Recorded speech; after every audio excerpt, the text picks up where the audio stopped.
Hi, this is Deborah Ferber, and I am excited to continue this discussion with you regarding white privilege, status, and poverty.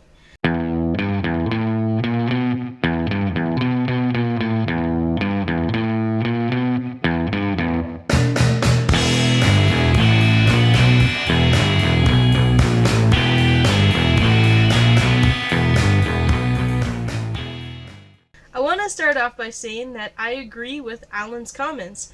The fact that we are continuing to have this discussion is because the majority of us who either watch or create these videos do indeed come from a place of status. And that might be hard to swallow because we might think, just like William was talking about, that we don't actually have that much compared to other people in North America. However, most of us still have more than the majority of the world, and we definitely probably have more than many people in biblical times had, because they mostly lived an agrarian lifestyle, and many of us, we live in a very luxurious way. Even people who are kind of poor, they still have many luxuries. But I want to take it a little bit further than that and suggest that poverty is more than just financial.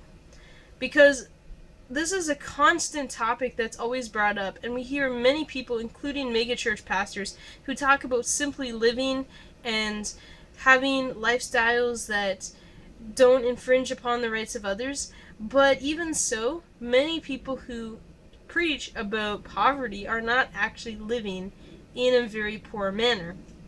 But what I would say is that poverty can also be living outside of our comfort zones. I like what Tyler had to say. For some people, living outside their comfort zone could be taking a vow of poverty as a spiritual discipline, and that's voluntary on their part.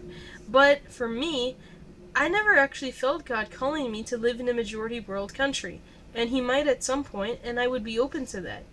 But as of right now, I'm living in a way that embraces poverty. But it's a little bit different than what the majority of the world would think about.